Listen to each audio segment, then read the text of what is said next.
Yeah, man. Doing it again, sit down and do a whole show. Then, like, oh, yeah, gotta turn this mess on. It's like Star Wars, man. We're up to episode 4 now, so we'll get you caught up. You missed the bad stuff. Yeah, for real. We got it down to the quality for you. I'm Jared, by the way. I'm Josh. Good to be here. Thank you, brother. In case you don't know. That's right. In case you care. Every time is someone's first time. Heck yeah. So now you know who you're hanging with. Promise. It's nice to have you. To not do too much belly aching about the week in Atlanta sports, because we could. Good Lord, could we ever? Because that was sitting down and doing the show last week. It was like coming off we just saw one of the best Braves games of the year. Can't wait for Tuesday. Yes, we can. Yeah, we could wait for Tuesday. But I'm with you. It was like the last time we talked Atlanta sports, everything was coming up roses. Yeah. And boy, those roses just turned into the crap they were planted in real quick. God. Oh, man. So there's always next year. Yeah. And I was telling the man, I don't mean to give up my boys. They getting started next weekend, but man, the freaking week off. How you get injured on your day off? Man, we had this ridiculous 7-0 basically exhibition game. It's a qualifier, but still, nobody cares. Nobody cared. We're playing against Cuba. We win 7-0, and Miles Robinson jacks his freaking hamstring up right in time for the play. It's so ridiculous. So even the Atlanta team that didn't play this weekend still lost. Still took a loss. I'm like, oh my Lord. My saving grace when it comes to the Braves and Cardinals series and how it ended up is going into the series, playing the Cardinals, like, oh, this is the worst time of year to play them. It's true. Usually when they get good. And having the Game 5 start the way it did, at least my saving grace was, if you got to lose, get blown out. I completely agree. I don't want to lose by a run or two at the end and be like we did three games in that series. And at least that one was like, well, it was just definitive that this team was going to win. Oh, man, I cracked open the wine before the first inning was over. It was just fine, man. So, we're done. Yeah, for real. Well, okay then. And, so you had that end up in the Georgia game yesterday. Very rarely, because you hear all the pundits say, like, well, just the better team won. Very few times have I actually seen that in real time and known that, yeah, this was a better team. But watching South Carolina, and there was a chance where we were going to steal it, just sneak away and steal it. But that team was destined to win. They showed up and was better. And people are, they're calling for Dan Quinn to be fired. They're calling for everybody to be fired in Atlanta. They're calling for Kirby Smart to be gone.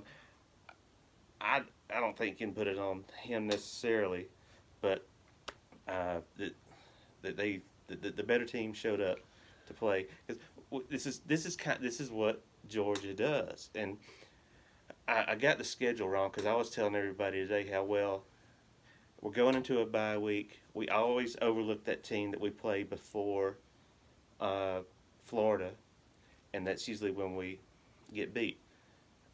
There is another game before our bye week, but nonetheless, I think they started overlooking whoever was in front of them, because South Carolina has had our number for some reason this past decade.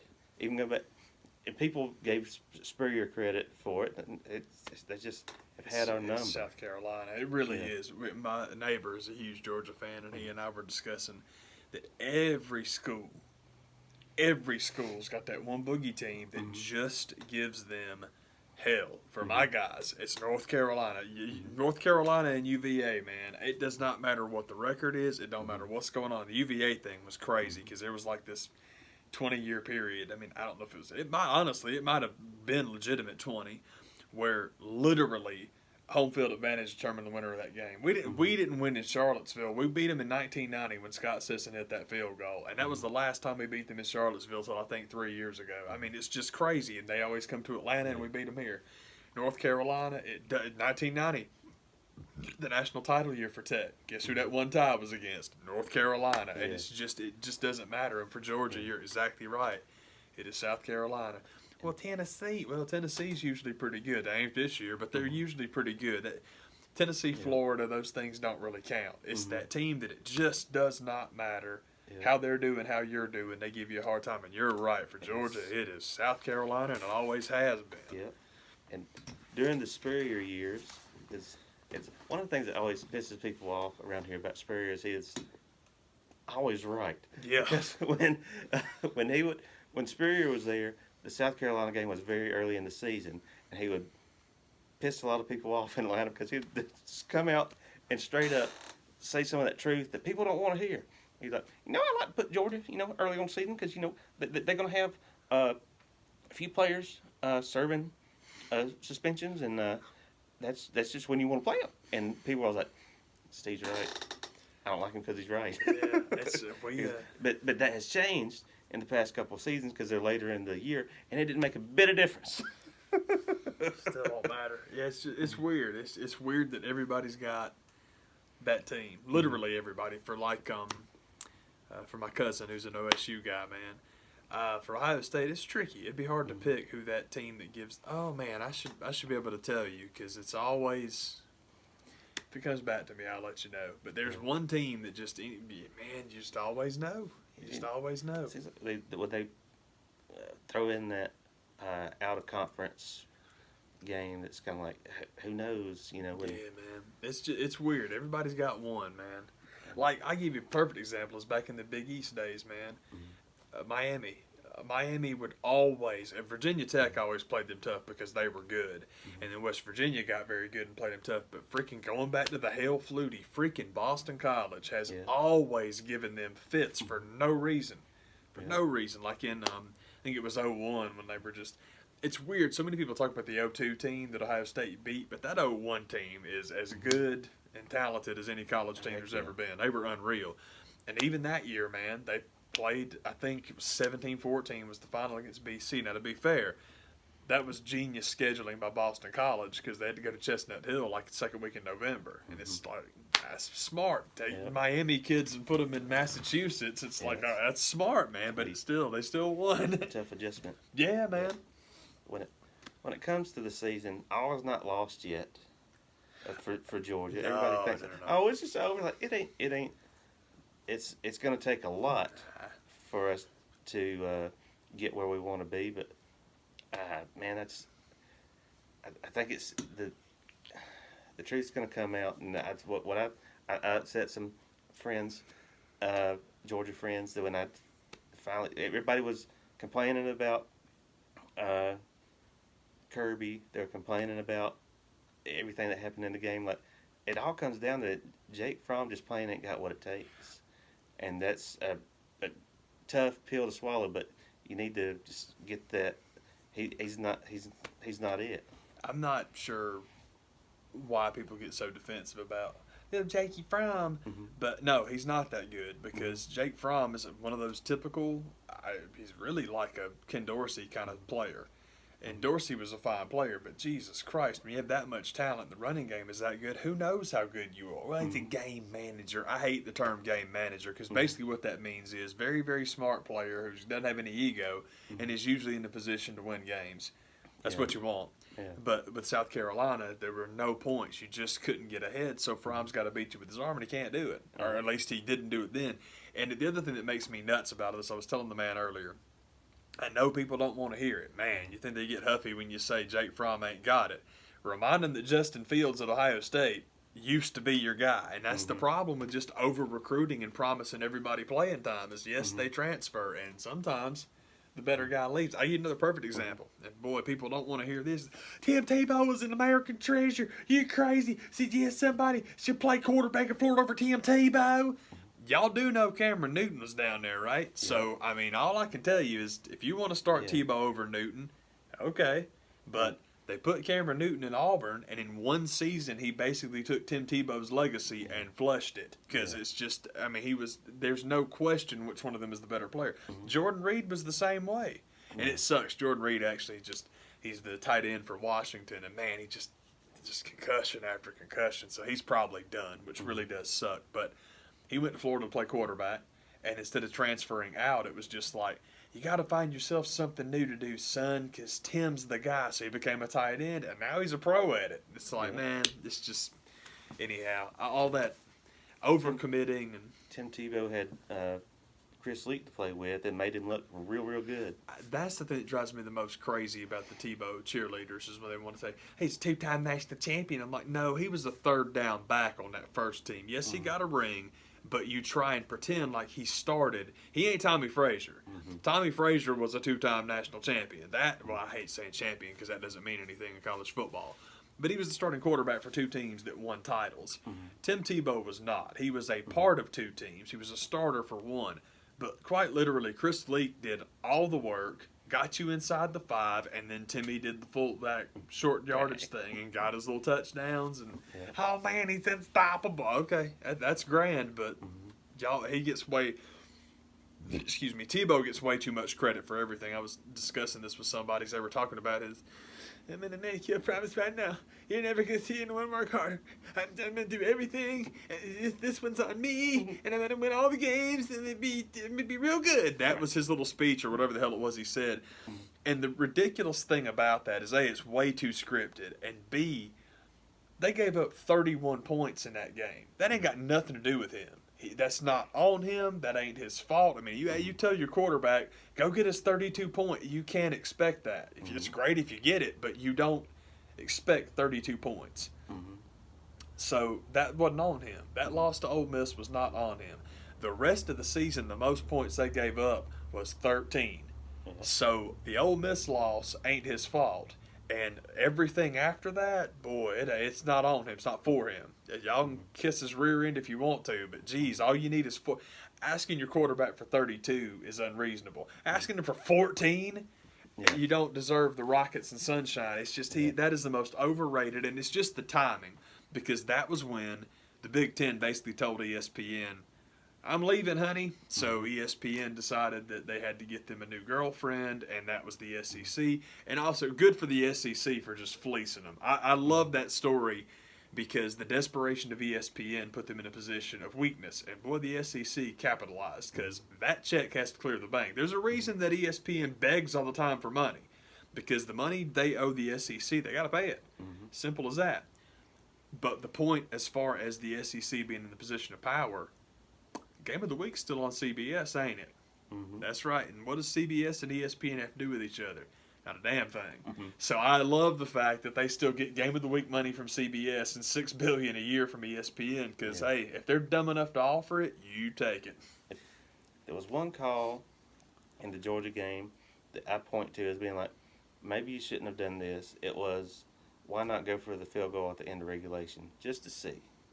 Why not? You've got Rodrigo that everybody just assumes automatic, and overtime turned out to not be, even though everybody thought it was a gimme. You had South Carolina miss their field goal to get you the ball back. Why not? Even though it would have been a long one, and everybody, it was that kind of Ron Darling during the baseball playoffs. Like, don't just assume that guy would have scored from second. Like, bull. I don't remember. It was one of the Cardinals players was like, I just thought it was a dumb thing to say. Like, yes, he would have scored. So anyway, point is, what I'm trying to say is, one of the calls at the end, I don't remember who it was that said it at the end of the game. Like, they fear the kick six. They're scared at the kick six. Like, that probably will happen again. It's not going to happen again this early. They would have had somebody there to prevent that. So it would have been like a 60-yard field goal.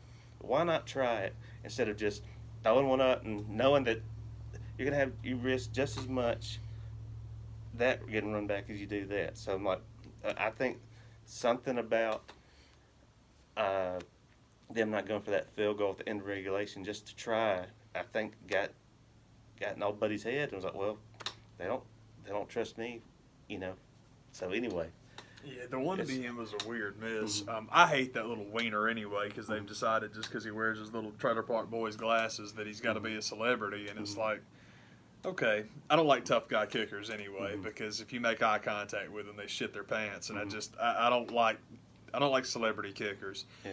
But yeah, it was just like, I mean, I'm where you're at, but of course they've got to reference the kick six because Jesus Christ, it's the greatest moment in history of college football. We're not going to show you footage of it because that game was on CBS and we're not paying for it. But it's the greatest moment ever. Oh my God. Oh man, it was unbelievable. It went down. It's on the YouTube. The thing that drives me crazy about the Auburn kick six is this, man. everybody. That was like 2 weeks after the Tip Six versus Georgia, which no offense to Georgia fans, and no offense to Auburn, Alabama. For all man, it's the Iron Bolt's best thing ever, but the Tip Six against Georgia. Here's the thing: if you've ever watched the show before and you've heard us talk college football, you will know. Being a wrestling guy, I'm convinced there's a booker for everything. Mm-hmm. And what happens is this: the kick six. Baby, if I could have frozen time and put in bets with everybody I know of what was going to happen there, I'd be a millionaire now because I'm sitting there in the living room with my mom and my brother and his buddy, and I'm like, Auburn's about to win this game right here because there's no way Nick Saban is dumb enough to line up for a 64-yard field goal unless they tell him to. Mm-hmm. It's a script. It's the same thing. If you listen, ESPN will tell you what's going to happen because they're just too cute and they can't keep the crap to themselves because they're dumb. But anyhow, that was a... That was, and you knew that was going to happen. There's no way he's that stupid. And also, Pete Carroll constantly, Pete Carroll makes such weird decisions. Like, why do you not run Marshawn Lynch? Oh my God, it's the Super Bowl. Why are you throwing? Oh, what's he doing? And it's like, you think that play call in the Super Bowl was worse than the kick six? Are you out of your mind? No, you know it's stupid, but Saban was on the take. He was told to do that, so he did what he was told. But we got to bring it up and reference it and all that junk, man.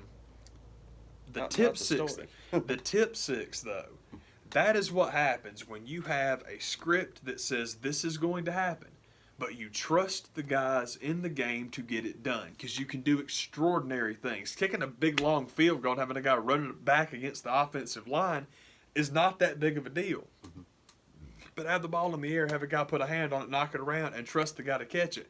Because as we've all learned from pass interference, if it doesn't work, you throw a flag and you try again. Mm-hmm. But if it does work, it looks great. And that's what frustrates me. It's like, man, if you're going to script this crap, then do it, but do it well. Just do it well, man. Come up with good stuff. Because if you do ridiculously unrealistic crap, like the kick six or 28-3 or any, and that's the other thing. I did get rich off of that, though. Mm-hmm. That one I did get to freeze time because at halftime I got on Facebook and I was like, whoo, fishy. Who got some money? Who wants some money? I got rich off the Super Bowl, which I shouldn't be happy about because it was the Falcons, but I knew the league owed Tom Brady. I knew that's the whole reason I had that attitude is we talked about it for over a year. It's like, okay, Deflategate is not what people think it is. Deflategate is literally, Tommy, you're our untouchable baby boy, and no one would ever believe we would knife you.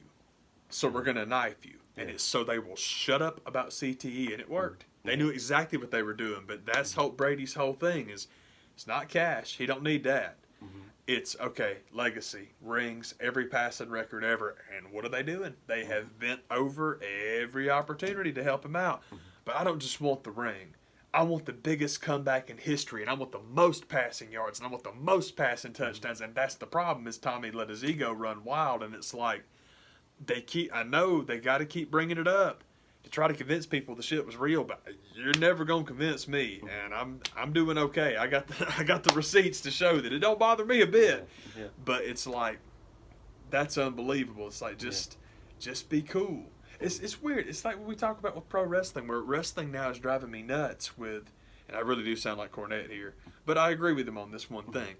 Just the overbooking of matches where you've got guys kicking out of every finish known to man. It's like I said about Gargano against Cole and the entire Undisputed Era, and then 3/4 of the Bullet Club, and then had the half of Fulton County that hasn't joined the NWO all came down and hit him with their finish, and he's still kicking out. Yeah, that stuff drives me nuts, man.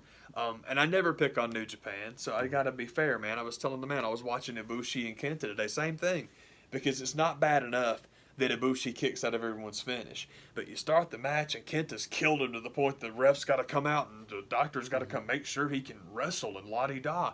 And then he just beats the snot out of him for like 5 more minutes, and then here comes the Bullet Club, and then everybody runs to the ring, and he's still kicking out, and it just sucks. That's Brady's comeback in the Super Bowl. It's like, man, you're just doing too much, man. You don't have to do that much. My God, it's okay. Just get the result, man. Not my Tommy. Oh God, he is so annoying, man. Man, so that's long way around to make it the same point I was just trying to say. It's not over yet. So the sky is not falling quite yet. It's close, but it's not quite. University of Georgia have that big old golden ticket, literal golden ticket, sitting in their bank book that says Notre Dame. Mm-hmm. That's huge. Now the only thing that's changed because of South Carolina is now you pretty much. I mean, nobody in the Southeastern Conference has to do anything because ESPN will put you in there if they want you. Mm-hmm. But to justify it, you probably got to win the conference now. But that's not necessarily that unrealistic of a thing anyway, because the alternative would be, okay, I'm assuming that I guess you just weren't supposed to lose to anybody. So, okay, so you're undefeated in the Eastern Conference and you go to Atlanta and you play against Alabama and get beat 45-3. Are you going to the playoff? Hell no. Yeah. Not with that being the lasting impression. Mm-hmm. So your only real hope is lose to Notre Dame. No, excuse me. Lose one game in the division. Don't go to Atlanta and then get in the playoff because of your one loss. You can still do that because your only loss is to South Carolina. Now, I don't know if one loss keeps you out or not, but seriously, winning the SEC was probably something you were going to need to do anyway. So they're absolutely no worse off than they were, and with having a victory over Notre Dame, it helps, especially if they keep winning. Yeah, it's fine, and really, it doesn't even matter if Notre Dame wins. They're Notre Dame, for God's sake. Yeah, so that's just how I felt about it. It's like in the moment, it felt kind of like. But in time passing, you're like, it's not that bad. Yeah, man. I was telling my neighbor that, and I think you felt better, and I hope so, because it's the same thing. And really, let me be as clear about it as I can. The entire point that I'm trying to make, and I should have said it this way to be transparent. Scheduling Notre Dame smart. That was a great decision, man. You went to them last year. They came to you. You had them come to you this year. That's awesome. That's why that out-of-conference stuff, when you schedule real strong out-of-conference, it works so well. It's great. That was a good idea. And not only did they get the perk of scheduling them, but you won. So that's even better. So that's, pretty much the long and short of how this week has gone. There was a bit of good news for Georgia fans, and I'm not one of those, but I take joy in this because I'm not a Georgia fan because I'm a Tech fan, but I do hate the University of Florida as though I were a Georgia fan. So I absolutely love Ed Orgeron. I was telling Jared, man, I didn't see any of that game because I try not to tune in to watch somebody lose. The most fun I can have is if I can find a game I can watch as a total neutral. Yeah. I love those. I like games I can just sit and watch and enjoy. And the big thing now is agenda, because ESPN's got an agenda in everything they run, and it drives me nuts. I love watching the Pac-12. I enjoy watching the Big Ten. There's all kinds of good football. Penn State, Iowa, I was enjoying that. That was pretty cool. But pardon me. Dadgummit, I'm sorry, I forgot what I was going to say. Oh, LSU, that was it. I love Ed Orgeron going straight up Bobby Bowden on Florida. And what I mean by that is, growing up as an ACC guy, I can tell you the way Florida State does it. Well, Florida State goes out there and just beats everybody 56-14. They just kill them. They just kill them, in the second half. Because Bobby's pregame stuff, apparently Bobby Bowden didn't do any pre-planning or nothing. His whole philosophy, it seemed to me, was go see what they're doing. Don't watch the tape. Don't believe the hype. Go watch what they're doing. Make adjustments, and that's why they're called halftime adjustments. So if they win 56-14, it very well could be 10-7 at the half. Yep. And then he just pours it on in the second half, man. I've seen him do it many times. I've done it to us many times, man. We'd play Florida State really great in the first half, and then it's like, oh, my God. What happened? So I liked Orgeron doing that because I think it was 21-all at the half, and the time it was over, man, LSU was like, well, so much for that. Here you go, Your Majesty. My other big thing, news story that kind of came out of this week is that there's, and part of it comes, and I'll be part of it, and I'll do the thing that I'm accusing everybody of doing, is you hear these comments that people make, and no idea is given to emphasis or context of how it was said. They just hear what was said, and even though it's right, they still like, well, he was being shitty by saying that. Like, no, not necessarily, but because I didn't search it out like I said I was going to, probably like I should, but Martin Scorsese made his comment about, he called the Marvel movies, he just simply stated his opinion of they're not cinema.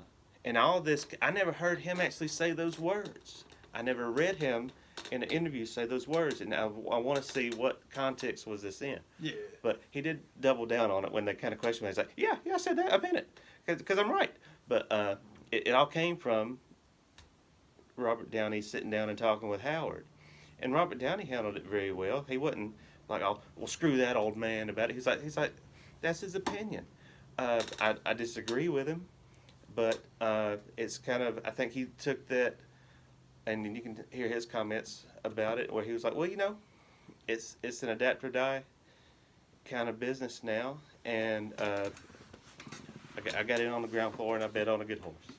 They bet on me, and but to say that the Marvel movies aren't cinema, it makes me wonder if Scorsese got a little butthurt from, because a lot of, and I haven't seen The Joker yet, but a lot of the reviews that I heard basically said it's like Taxi Driver meets King of Comedy. And I think that for some reason, when calling a movie that, to me, is the utmost of a compliment. But I think maybe that got to Martin, and he was like, you're going to compare two of my movies to their one? Screw those guys. And at the same time, who's anybody to say what's high art and what's low art? Who's to say that what Christopher Nolan does is the utmost of cinema these days, and what John Carpenter does is, that's just kind of, that's down here. It's not up here. There are a lot of the Marvel stories and movies, not the DC, I don't want to crip on DC, but they're just as much cinema as anything. Pick your favorite director, cinema producer.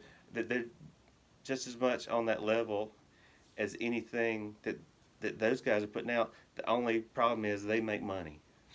Yeah, that's my That's thing. where it gets to be a problem with some of these other directors. Like they're doing just as good as I am, and they're profitable. So screw those guys. Hey, that's where I'm at, man. Is like, if we're talking about the hapless cash grab, that's definitely Marvel, but that's Hollywood. That's been. It makes me want, like Martin Scorsese thinking. His double down statement that he made says, "Well, I don't feel like we should be just." I think he said invaded was the word he used or something like that. By him, like, to me, it's like, where have you been?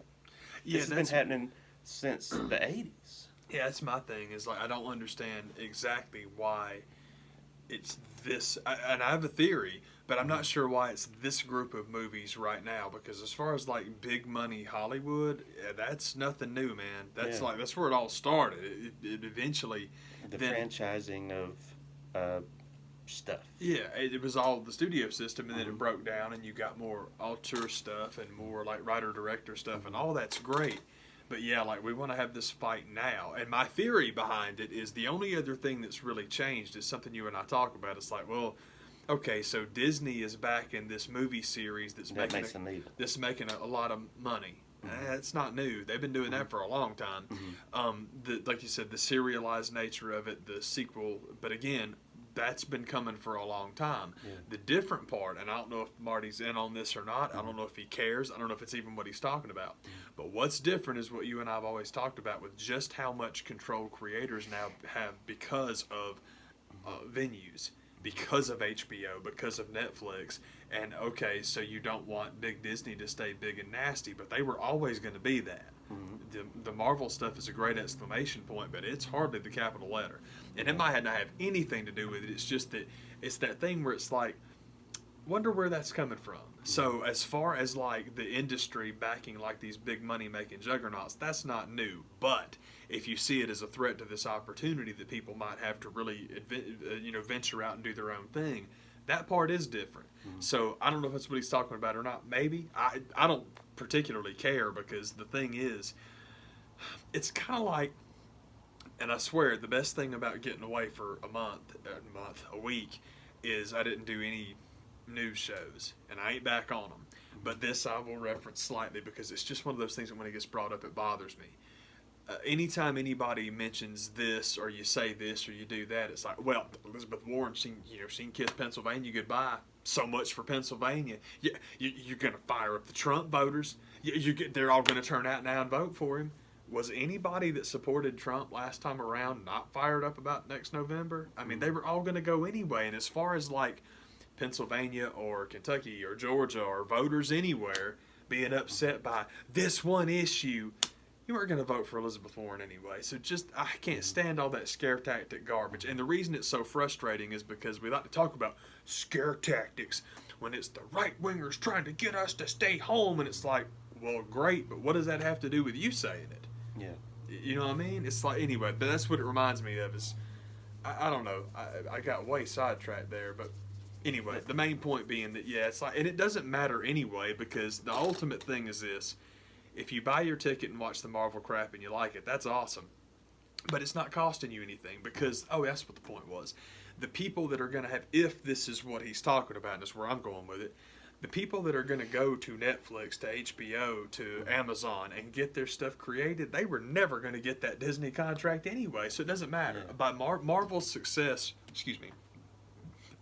Disney's success with the Marvel stuff, that's not taking a job from anybody that was going to be there for them anyway. Yeah. And I just don't think it's going to encroach on Netflix or anything else. Because, Netflix Marvel's done already, so that's cool. Everybody's going their own way, and that's totally fine. Just a few more weeks, and the Disney app will be started, and they can move on and be happy. We'll be good to go, man. And that part of these comments coming out is coming from the Scorsese press tour. For one of the reasons that I kept Netflix and didn't turn it off a month or two ago is when I realized, The Irishman's coming out. That's a Scorsese movie that I really want to keep Netflix to see that. That's what it's going to be on.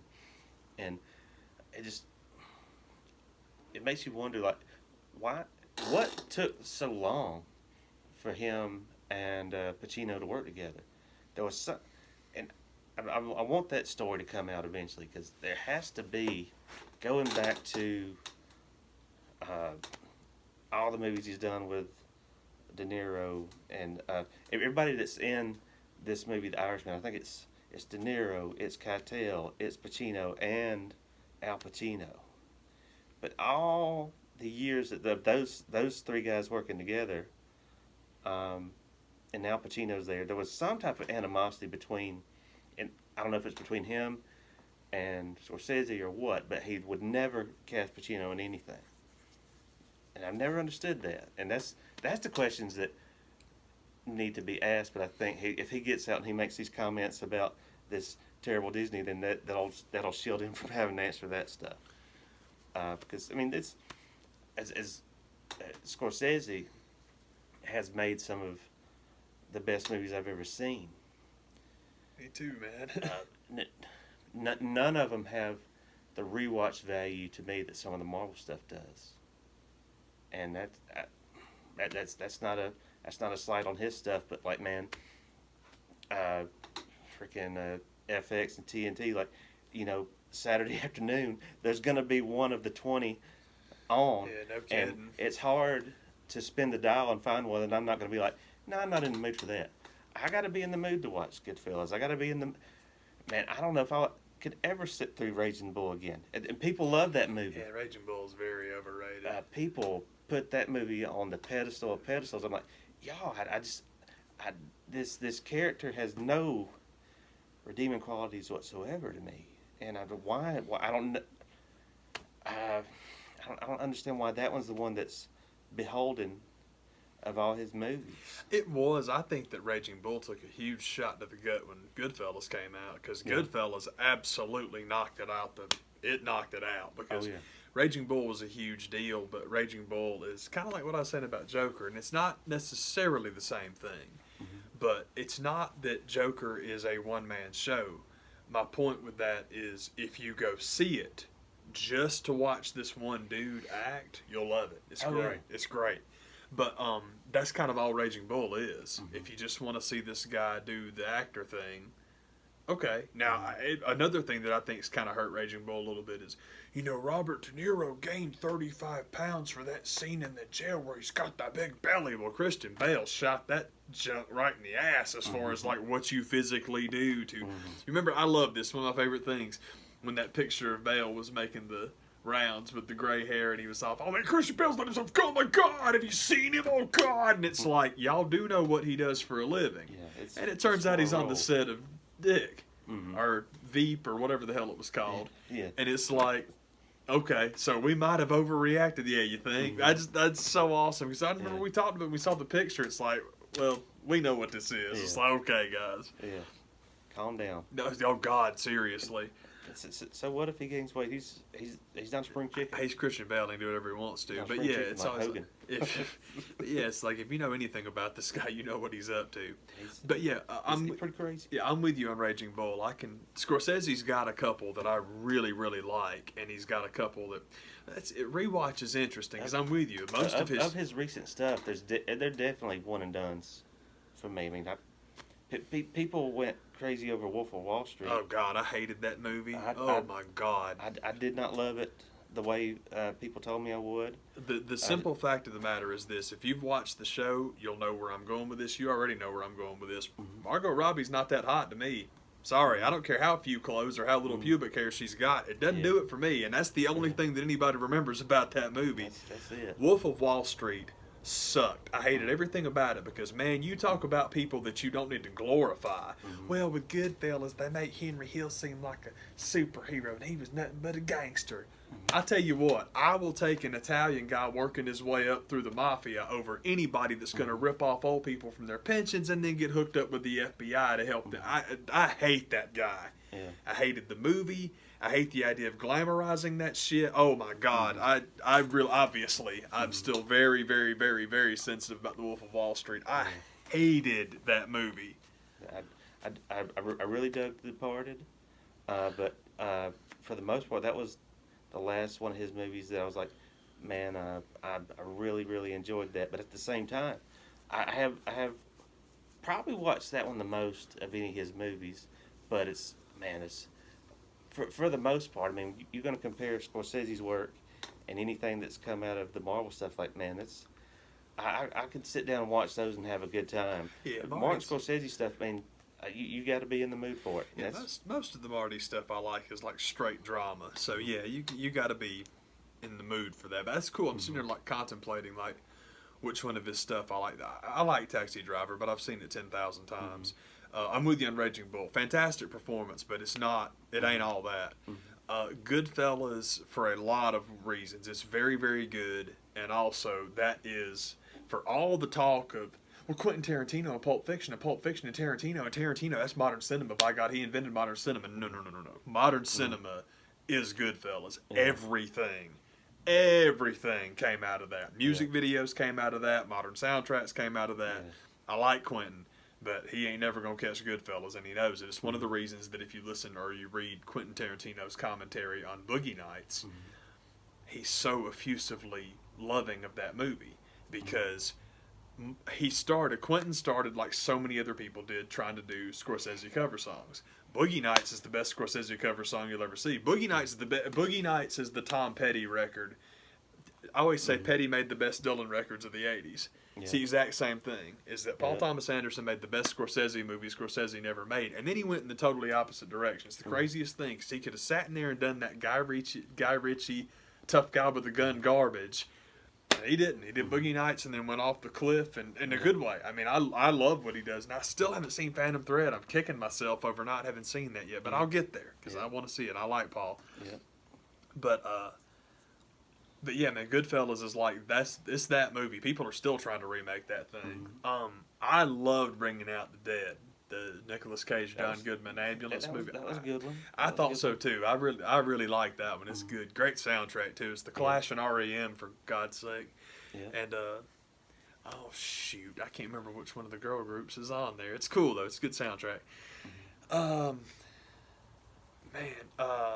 Gangs of New York, I hate that movie. I know I shouldn't, but I do. It's just, and I feel bad because the two that I'm tripping on are him and DiCaprio, and I like that they hooked up. I think it's cool they make movies together now, but it And just for a while, he's his personal actor. it was the new De Niro, absolutely, and it's Yeah. just like Yeah. those two. I Gangs just of New York, Aviator, yeah. Shutter Island. No.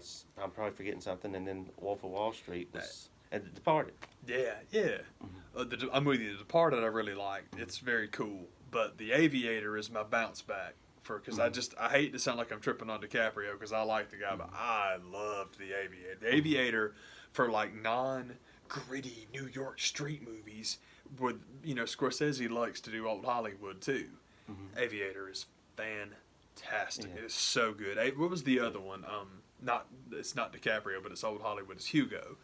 Hugo's very good. The only downside with Hugo is Chloe Grace Moretz is in it, and I don't mean to be mean to Chloe Grace Moretz, but her voice drives me up the wall. I just want to kill myself. It's not her fault. She can't help it. Yeah. But it just, I really, that's one as enjoyable as that movie is. I got to be in the right mood to watch it. I like her a good bit. I get her and Abigail Breslin confused a lot, but bringing up all those movies. I guess the point I was trying to get to is if anybody has the right to say what's cinema and what's not, it might be Scorsese. But I think it made him seem kind of crappy, hearing it out of context. But at the same time, I mean, if anybody can say that, it's probably him. But I just think maybe it's a little.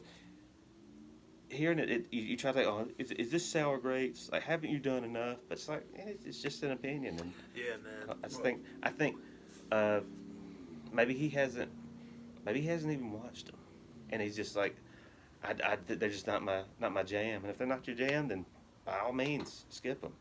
But to say that they're not cinema, I think that's harsh. I think it's harsher than he intended it to sound. Yeah, I can dig it. I will admit though. The theory I was like spouting out there earlier, now that I know he's got a Netflix property coming out, I feel pretty confident about it because that's the whole thing is like if Disney... It's The Irishman is the name of the movie, and I'll be there to check it out because I can't wait for it. Well, Disney's the last vestige of the old studio system, so if he's looking at this as the horizon of true free auteur filmmaking and he thinks that's going to hold anybody back, okay, I hear you. I don't think that's the case. I think the Brave New World is a Brave New World, and Disney's got a place in it. And I mean, there's always going to be room for top 40 artists. I mean, rock and roll is free. Well, rock and roll's dead now, but rock and roll. I was thinking about that the other day. That every generation always thought, well, it's just dead now. Rock and roll's dying with me, and it's interesting that it actually did with us. If you think about it, man, I mean, the last genuinely, truly great Jesus Christ rock and roll band was Radiohead. And they came in right at the tail end of us getting older. So it's just, I think that's the last great rock and roll band. Tell me if you disagree. But besides Radiohead, who you got? Who else could possibly be up there? Imagine Dragons? No, there was some Coldplay, and I like Coldplay, but they're U2. They're not hardly rock and roll. Yeah, they're U2, man. There was one of the big concerts that was in town last night was 21 Pilots. Ooh, boy. Some friends were taking their kids to, and I was like, who are these people? Man, of all the like young kid rock and roll bands, we talked about this because my cousin wanted to go. There aren't any shows that I would go see because I'm just too old for that shit, and I've never really been I'm so weird about live music because I've been to shows I enjoyed, but boy, not very many. And as much as I dislike the clubby stuff, my buddies, there's some buds of mine. One really, really good friend of mine plays Chris Novoselic in a Nirvana cover band. That's one of these days they're going to get themselves a bus or they're going to buy some plane tickets, and they did. I know they went to Puerto Rico and played a show. But they are really, really, really extraordinarily good. It's not like, wow, cool Nirvana. I mean, it's like the kid that plays Kurt, his name's Ben. And Ben is a very dedicated performer. I don't mean to be nice, but that's the way to say it.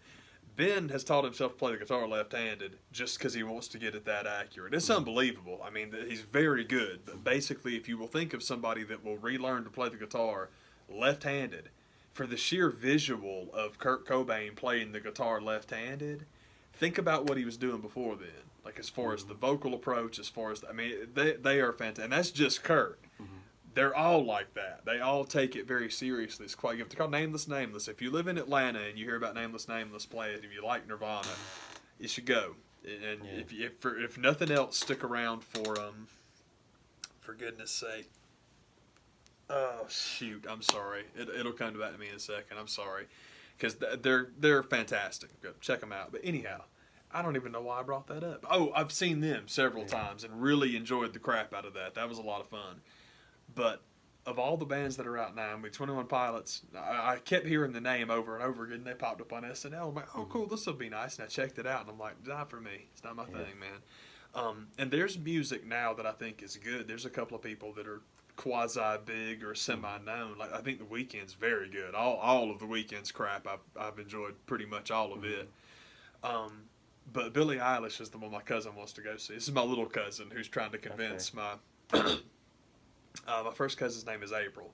April's husband's name is Vern, and their daughter's name is Marlise. And so it's my little cousin Marlise, my little second cousin Marlise, who is a Billie Eilish. She loves her, and so she's trying to convince her dad. Like, because he was playing it for me. He's like, yeah, this is, I haven't heard it before, but this is what Marlise has me listening to now. And she's trying to convince me to take her to the show. So we're watching the video, and I'm like, man, you gotta go. You're going to go, right? And he's like, I don't know. She really wants to. And I'm going to watch that video again because the visual style of it is so insane. The live show's got to be great. You got to go, man. So I think that would be interesting if the live show matches the video just conceptually. That'd be cool, man. Yeah. I think with most of the bands that are touring at that level now, I mean, that's a big part of it, is you got to have a Broadway style stage show to get over, brother. I think you're right, man. Dude. I don't know about that, brother. I don't know. Stripped down, just you and the band. I don't know about that, brother. I don't know about that, dude. Yeah, what you're gonna want to do is get your big curtain like Phil Collins. You want to hide all those jumps back there. Yes, all those sad sacks behind me. They'll have a pleasure in my business. That was my Scorsese rant. I didn't go on it. Oh man, I forgot to do the Marvel don't belong my butter. My business. Cinema's my business. If there's a Scorsese movie that you're looking to go check out, it's not one he directed. It's one that he produced. I think he was in a relationship with Ileana Douglas at the time. It's Grace of My Heart. Yeah. It's one of those movies that I freaking loved. It. I don't know. It's comparing movies, it's kind of tough to say, well, this one's the good one. This is one blows the other one out of the water. But I do that too, though. So I just like if anybody has watched any biopic, I don't know, or a pseudo based on this character but not them movie, I mean, to me it blows a lot of them out of the water. It's Ileana Douglas playing a